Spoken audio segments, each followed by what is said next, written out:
Assalamualaikum warahmatullahi wabarakatuh. Selamat pagi, siang, sore, malam bagi yang menonton video ini di waktu tersebut. Kembali lagi bersama saya Yandi Hidayat atau Gus Memansaka di Gusmo Story. Nah, perlu saya informasikan bahwa channel ini sebelumnya adalah Jajal Goib dan telah berganti nama menjadi Gusmo Story. Kenapa? Ya karena Jajal itu menurut pandangan saya ini terlalu berlebihan mungkin ya, nggak tahu sih menurut kalian, tapi ini inisiatif saya untuk mengubah nama channel ini, singkatnya begitu. Oke lanjut saja, langsung saja ya kita, saya ya akan cerita, ini sedikit cerita mungkin waktu itu saya mengalami, hal-hal aneh ya di waktu saya melewati, Gunung Gelap sampai Singgajaya di daerah masih di daerah Garut ya atau udah ke daerah Tasik gitu. Nah, di daerah sana. Langsung saja kita ceritakan. Jadi waktu itu, eee, saya berada di Bandung, tepatnya di Soreang. Nah, kebetulan saya waktu itu hari Kamis tanggal 8 November, saya akan pulang ke Tasikmalaya. Nah, kebetulan juga teman saya itu, ada yang mau ke arah Tasik. Nah, tapi dia bilang mau keliling dulu ke daerah, Cidaun, ke daerah apa, Ciwidey, Rancabali, Cidaun, Cianjur mungkin ya, terus ke Garut, ke Santolo, dan lainnya. Nah, sampailah ke Tasik, maksudnya gitu dia. Ya udah saya ikut aja lah, yang penting saya sampai di Tasik ya, saya ngikut sambil jalan-jalan juga kan, lumayan gitu. Singkat cerita kita berangkat itu pukul 1 dari rumah saya di Soreang, kemudian jalanlah kita ke Ciwidey. Nah, saya juga kebetulan baru pertama kali, ke Ciwidey selama saya ada di Bandung, pertama kali itu saya ke Ciwidey. Nah, eee, kita mengabadikan momen ya di Ciwidey itu emang tempatnya, indah-indah ya, banyak perkebunan teh. Terus, spot foto juga banyak di sana, kafe-kafe, jalannya juga mulus ya, semulus si dia. Oke, terus kita lanjutlah setelah mengabadikan momen, kita lanjut ke, Ranca Bali, masih banyak juga ya perkebunan teh. Terus bahkan ada rumah-rumah yang, mirip-mirip ya rumahnya itu, warnanya sama-sama, terus bentuknya juga sama-sama, itu nggak tahu di tepatnya daerah mana, tapi saya melihat itu. Bagus banget itu kata teman saya, emang sudah masuk ke YouTube sama, kalau nggak salah sama masuk TV juga, rumah tersebut. Nah, saya nggak cek juga, tapi itu emang mungkin ada. Nah, di sana dari Ciwidey sampai, Ranca Bali belum ada, eee, apa-apa ya, kita lanjut lagi. Nah, kita lanjut ke spot Teletubbies. Nah, di spot habis ini kita nggak ngambil foto ya karena kita ngejar waktu, takutnya kemalaman gitu ya. Terus kita lanjut aja ke warung kabut. Nah, di sana jalan terus udah mulai ada kabut, emang benar di sana siang itu dari jam 1, di warung kabut itu sekitar jam setengah 2-an lebih lah di warung kabut itu emang ada, ada kabut, sudah ada kabut. Benar sih namanya juga warung kabut, emang ada kabut. Nah, kita jalan terus, sampailah mungkin di Jalan Naringgul ya itu, atau udah masuk Naringgul. Saya nggak tahu karena saya baru pertama, sampailah di Naringgul, kemudian kita masih lanjut karena teman saya nggak berhenti ya, karena kita kejar waktu juga, untuk sampai karena tujuan dia itu, Pantai Santolo dulu gitu ya. Ya udah saya ikut, terus ke tanjakan Kelok Seribu, betul, itu ada beberapa tanjakan dan turunan yang berkelok ya, eee, berkelok pokoknya kalian coba aja ke daerah sana, pasti seru lah perjalanannya. Lanjut, kita sampailah di Jembatan Cipandak. Nah, dari sini saya iseng gitu sama teman saya, ngitung berapa kali naik turun bukit gitu. Nah, setelah saya hitung ada berapa kali naik turun bukit, ternyata saya hitung ada 7 sampai 9 bukit kita naik turun itu di, eee, bukit-bukit. Nah, sampai di Gapura Cidaun lah, kita sampailah di Gapura Cidaun itu sekitar jam 3 kurang kita, wah ini kayaknya ini udah deket ke Tasik. Nah, pas saya cek di GPS ternyata dari Cidaun ini menuju ke Tasik itu masih jauh. Saya sakuin lagi HP saya karena masih jauh, kita ngikut aja, ke plang-plang yang ada di jalan dulu. Karena untuk menghemat baterai ya, karena cadangan baterai hanya ada di temen saya itu bawa powerbank juga sih, cuma saya agar lebih hemat gitu. Nah lanjutlah, sampailah di turunan, itu turunan indah yang kita bisa melihat laut ya, itu wah bener indah banget dah pas dari turunan terakhir mungkin tuh jalan Cidaun, masih di jalan Cidaun sih, tapi wah lihat ke pantai itu indah banget pokoknya.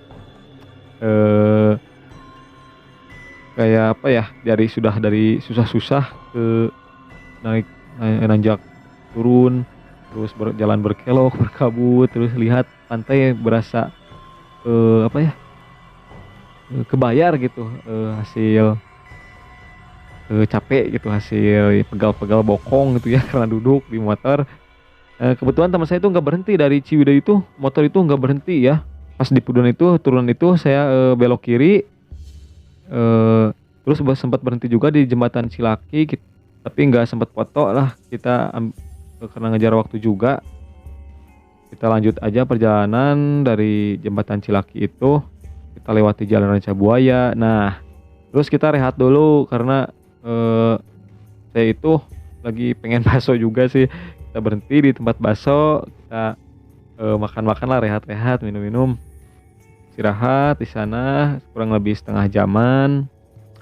Nah, karena waktu sudah jam 4:30, kita lanjut ke Pantai Santolo. Nah, karena di jalan ini kita berpikir, wah, kayaknya ke Pantai Santolo ini masih jauh nih, gimana kalau cari, tempat lain gitu ya yang lebih deket, yang lebih ini, kata teman saya. Ya udah cari sambil ingat-ingat. Nah, kebetulan saya melihat, ada spot bagus nih, namanya Pantai Cicalobak. Nah, saya berhenti dan teman saya berhenti di Pantai Cicalobak, kita diamkan motor sambil istirahatkan motor juga, biar dingin. Dari Ciwidey loh itu sampai ke Cicalobak ya, berhenti sebentar tadi di, bakso. Kita abadikan momen sunset ya, bersama ada 2 orang ibu-ibu juga dari Bandung mungkinan ya, karena, eee, mereka tanya pas kita mau pulang. Nah, setelah kita abadikan momen sunset, foto-foto, ketawa-ketiwi, kita lanjut pulang. Nah, sebelum lanjut pulang si ibunya itu bilang, "Jang, dari mana Jang?" Katanya gitu. "Oh kita dari Bandung Bu." "Oh dari Bandung juga?" "Iya tapi bukan asli Bandung, kita, habis dari Bandung aja mau pulang ke Tasik." "Oh gitu," katanya. "Pulang langsung sekarang?" "Iya Bu pulang langsung sekarang." Kita pulang, siap-siap, menuju pulang itu kita jam 6 lebih berapa menit ya, 18 kalau nggak salah. Lah, kita pulang, kita pamitan ke si ibu-ibunya, terus ibunya bilang, kalian bener mau pulang jam segini?" "Iya, kita pulang jam segini Bu." Nah, kita bilang kita mau pulang, si ibunya bilang gini, "Kalian nggak takut di leuweung sancangnya?" "Oh enggak Bu lah, nggak apa-apa, karena kita mau ke Tasik hari ini." "Oh ya udah," katanya, "hati-hati di jalan," gitu ya.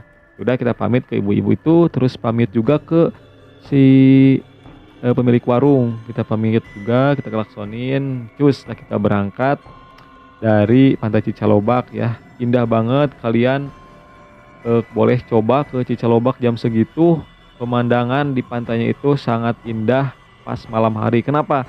Karena perahu-perahu nelayan itu lagi pada nyalain lampu, indah banget pantai dihiasi, perahu-perahu nelayan ya. Itu indahnya di malam hari. Terus di sore harinya di Cicalobak, sunset-nya itu jelas banget, nanti saya spill. Nah ini mungkin foto-foto sunset-nya. kalau cuaca bagus, gak tahu sih kalau cuaca, lagi hujan gitu. Terus kita lanjut,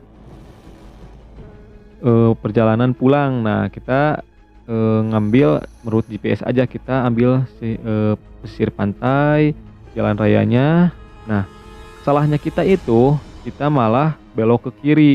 Nah, salahnya kita malah ngambil belok ke kiri yang jalan ke Pamengpeuk gitu ya, lewat terus kita lewat jalan, ke Cisompet.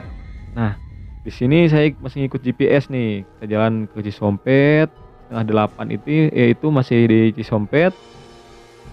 Nah, jam 8 kita isi bensin, nah kebetulan kita ngobrol sama si bapak-bapak tukang pomnya ini, "Lah, kenapa kalian lewat jalan sini?" katanya. "Enakan jalan sana, jalan Cipatujah," katanya gitu. "Oh gitu Pak, kan kita baru pertama kali gitu, kita kan ikut GPS." Nah, singkat cerita kita lanjut, sudah bincang-bincang, kebetulan itu orang pomnya juga, pernah tinggal di daerah Tasik juga. Nah, kita lanjut ke jalan itu, masih di jalan Cisompet, nggak tahu sih itu jalan Cisompet atau sudah masuk ke, apa namanya, ke jalan Cihurib atau masih di Cisompet, atau mungkin di Neglasari ya.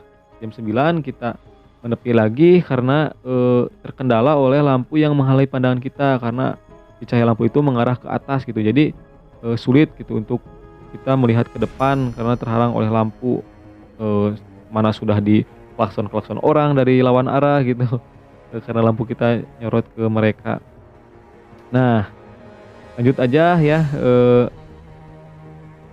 terus kita berhenti di pinggir jalan, kita sambil, istirahatkan motor, terus saya mencoba untuk benerin lampu. Nah, ternyata, eee, pas benerin lampu itu lampunya mungkin itu dari sananya, gagal ya, lampu gagal, jadi pemasangan sudah benar di motor tapi lampunya gagal jadi mengarah ke atas gitu.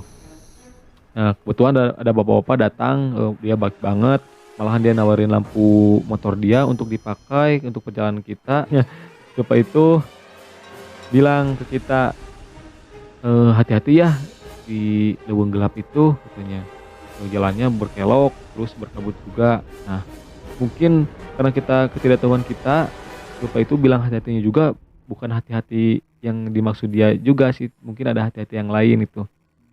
Mungkin ya, saya nggak tahu juga. Nah, kita lanjutlah ke perjalanan, kita pamit ke si bapak tadi, telah baik membantu kita gitu ya. Dia juga pernah tinggal di Tasik gitu, terus tinggal di Neglasari atau di Cisompet atau di, daerah apa sih namanya, sorry, tadi ada trouble ya. Lanjutkan, kemudian kebetulan si bapak itu pernah tinggal di Tasik juga, pernah tinggal bersama orang tuanya. Nah, sekarang dia tinggal di, eee, jalan apa tadi, Cihurib atau jalan Neglasari ataupun jalan, Cisompet, saya kurang tahu ya tepatnya karena itu malam hari, saya nggak lihat GPS juga. Nah gitu, kita lanjutkan perjalanan, tapi sebelum melanjutkan perjalanan, si bapak itu menyampaikan, tadi, hati-hati katanya ya. Ya udah saya inget-inget ya di otak saya itu, pikiran saya. Nah, kita lanjut perjalanan, kita masuk ke apa, Leuweung Gelap atau Gunung Gelap. Nah, mitosnya ini Gunung Gelap itu dulunya pernah ada 2 jawara yang apa, bertanding, karena mereka saling adu ilmu kuat katanya, terus sampai mengeluarkan suara petir gitu ya. Jadi Gunung Gelap itu istilahnya seperti itu, jadi gludug ya. Kalau di Sunda itu gludug, gelap itu petir ya. Nah, kita alhamdulillah dengan bantuan penerangan dari HP, resenter HP dan, eee, motor juga yang terbatas gitu, kabut yang sangat tebal di daerah Gunung Gelap. Itu Gunung Gelap itu dari namanya juga emang masuk juga sih ke Gunung Gelap karena emang di sana gelap banget gitu. Motor paling yang dari belakang kita ada satu 2 yang nyalip lah, terus, mobil dari depan ada truk-truk yang, melewat ke lawan arah gitu. 1, 2 mobil, pribadi juga ada lah, 1, 2 mobil, 3. Nah, Kita berhasil menuju Gunung Gelap, alhamdulillah ya, kita tidak ada apa-apa. Cuma saya, apa ya, merasa waktu di Gunung Gelap itu seperti ada yang ngikutin, tapi, bau apa ya, auranya positif gitu. Jadi, alhamdulillah kita lewati Gunung Gelap. Nah, kita lanjut ke jalan yang tadi pertigaan. Nah, kata si bapak itu saya ingat, bahwa sebelum pom atau sesudah pom ya, kita harus ambil kanan. Nah, kita ambillah ke kanan, kebetulan ke jalan Singajaya. Nah, di sini, hal-hal aneh terjadi gitu ya. Kita lewat ke jalan Singajaya, kita lewat jalannya, ada mulus ya, jalannya mulus, baru dicor juga kayaknya, terus kita maju saja seperti biasa, kita sambil, saya juga sambil baca-baca, dalam hati, eee, was-was juga sih karena, kita jam berapa ya, jam setengah jam 11-an itu masih di daerah Singajaya, di jalan Singajaya itu, tempatnya itu hutan ya, kita diapit oleh hutan, eee, dengan pohon-pohon yang sangat tinggi, juga jurang-jurang yang, terjal gitu. Mungkin kalau di siang hari itu view-nya bagus ya, tapi kalau di malam hari kalian boleh merasakan sendiri ke daerah sana, jam sekitaran segitu. Yang saya takutkan adalah, mungkin jurang-jurang terus sama orang yang, berbahaya gitu ya. Contohnya, maaf dalam tanda kutip, begal ya, yang takutkan itu. Karena kita hanya 2 orang dan motor yang dari searah pun nggak ada yang lewat. Ada pun 1 orang itu nggak tahu orang sana ataupun sama seperti kita pendatang. Nah, singkat cerita kita melewati Singajaya ini. Nah, waktu pertama melewati itu, saya sudah, mendengar bisikan ya. Bisikan itu yang pertama seperti ini bisikannya. Nah, saya pikir itu hanyalah apa ya, burung gitu ya, burung-burung di sekitar hutan gitu. Eee, Udahlah eh, saya nggak hiraukan, bodo amat lah gitu, yang penting kita jalan.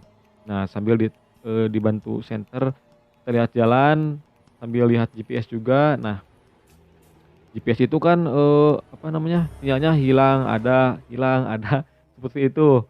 Jadi, si GPS itu kadang ngaco gitu, ke mana ngaco gitu ya.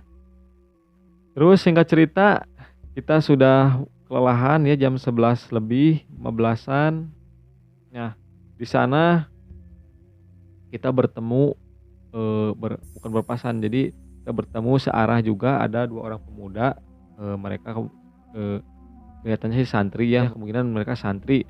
Nah, kita minta bantuan ke mereka sambil teriak-teriak dari belakang, eee, "Bro bro bro, bantuin kita dong, cahayain ini lampunya sorot ke atas," kata dia. "Oh boleh boleh," cenah, gitu. "Sorry ya kalau gitu." Ya terus kita ikutin dong mereka dari belakang. Nah, pas di pertengahan Singajaya itu nggak tahu, saya pokoknya masuk ke pemukiman warga bersama 2 orang tersebut ya, 2 santri tersebut, eee, mungkin santri atau orang biasa kayak nggak tahu, pokoknya dia setelannya setelan santri. Saya ikut ke 2 orang tersebut, ikutin karena GPS itu, eee, nggak ada sinyal sama sekali. Jadi, GPS itu ngaco, pokoknya ngaco. Kita hanya bisa ikutin 2 orang itu karena nggak tahu jalan, nggak tahu kita salah ambil jalan juga mungkin. Nah, pas ada di turunan yang turunan lumayan turunan lah, pokoknya jalannya jelek, bukan jelek, jalannya berlubang, eee, terus, pas 2 pemuda itu melanjutkan perjalanan ke depan. Nah, kita ini nggak tahu benar atau salah, kita lewat ke ada pelang sih, kawah apa ya namanya, kita ambil ke kiri. Nah, saya nggak tahu itu jalan ada tanjakan yang sangat-sangat, curam gitu. Tanjakannya itu bisa dibilang apa ya, saya baru pertama kali sih lihat, di daerah saya sih ada tanjakan yang seperti itu di Pasir Huni, tapi ini lebih dari Pasir Huni ya ini, gini tanjakannya, gini gini banget. Ya, saya itu coba yang pertama itu motor naik ya, ke atas. Nah, pas tanjakan kedua ada lagi tanjakan seperti itu. dan motor itu nggak kuat ya, eee, karena mungkin beban berat, terus, jalannya yang curam juga nggak kuat. Nah, terus saya turun, mutusin untuk turun, "Ah, udah, Bro, saya turun aja," ke teman saya. "Ya udah turun," dia melanjutkan ke atas mencari jalan yang datar gitu, saya jalan aja sendiri. Nah, saya itu mendengar lagi bisikan, gitu ya bisikannya. Ah, kayak, ini apa ya, burung atau apa ya? Terus saya merasakan ada yang ngikutin dari belakang, dari kiri atau kanan gitu ya. Saya lihat ke kiri nggak ada, cuma ada bukit-bukit, yang ke kanan nggak ada juga. Ah, cuma perasaan mungkin. Terus saya lanjutkan naik nih ke teman saya. Nah, lanjutlah perjalanan kita. Saya nggak tahu tuh bakal ketemu lagi sama tanjakan yang ekstrim seperti itu. Lanjutlah saya ke jalan selanjutnya. Nah, pas tanjakan yang itu yang ekstrim, kita jalannya itu berlubang, saya turun lagi karena motor nggak kuat. Malahan sampai, bau ya motor itu, apa ya, bau panas gitu motor yang selip. Nah, saya turun, teman saya itu, agak jauh ya, dari saya karena dia dahulu untuk ke tempat datar. Nah, saya jalan aja gitu ya, karena saya bawa senter, jalan jalan. Nah, saya dengar lagi ini bisikan, gitu. Ah, saya yang ketiga kali ini saya, hiraukan juga nih, "Ah, bodo amat lah, yang penting saya bisa naik lagi ke motor temen," gitu. Tapi nggak ada yang ngikutin kalau yang ini. Nah, kita lanjut, saya tanya, "Bro, kita tadi kayaknya salah jalan nih," gitu. "Ah, belum bener," cenah, gitu. "Iya, gimana ya, ini GPS, blank gitu, nggak ada sinyal sama sekali," gitu ya. Teman saya bilang, "Ya udahlah, kita ikutin aja jalur." Ya udah, kita mengikuti arus ajalah, penting sampai tujuan di Taraju yang pertama. Ya udah, nah, di udah ketemu nih jalan utama Singajaya ini.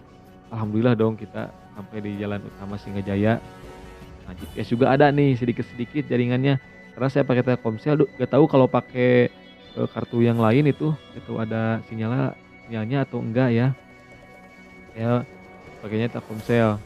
Ini bukan promosi ya, kayak emang saya pakai Telkomsel, sinyalnya nggak ada, cuma satu strip. Saya memaksakan buka GPS, tapi itu juga sangat membantu kita, karena bisa tahu belokan ke kiri ada jurang apa enggak, belokan ke kanan ada jurang apa enggak. Jadi kita dituntun ya oleh GPS, gitu.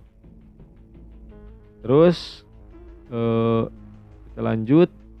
Nah, pas di belokan jembatan, nggak tahu jembatan namanya apa, itu karena saya baru pertama kali teman saya ke sana, saya hampir kecelakaan, hampir, nabrak, apa ya, nabrak tebing ke pinggir pokoknya.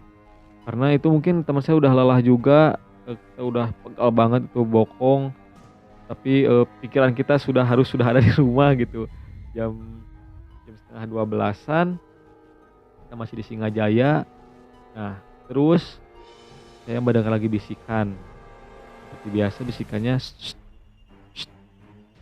saya masih ingat sampai sekarang itu bisikan seperti itu.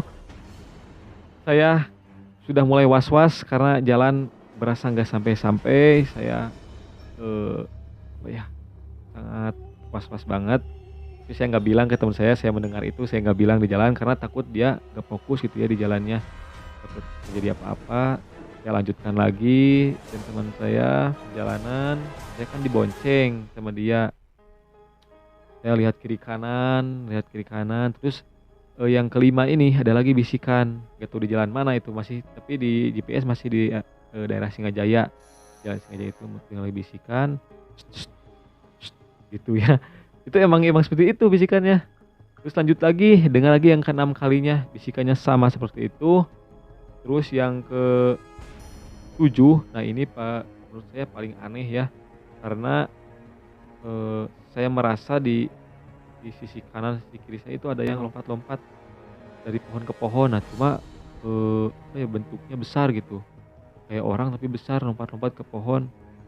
Nah, saya penasaran kan, saya lihat ke kiri nggak ada, ke kanan nggak ada, pas ke belakang ada, apa ya, kayak sosok itu gede di belakang. Mungkin, apa ya, mungkin itu ya yang atau, pikiran saya itu positif saja ya itu mungkin suara burung dan yang besar itu hanya bayangan dari gunung ya, yang besar itu. Saya berpikiran seperti itu, saya di sana, kalau orang Sunda itu, meringkak bulu punuk ya, merinding gitu. Tapi pikiran saya harus tetap positif karena ini saya harus menuntun teman saya karena lampu yang terbatas, jalanannya juga yang ekstrim, walaupun mulus tapi, belokannya itu depan jurang, kiri jurang, kanan jurang, harus tetap, ekstra membantu dia.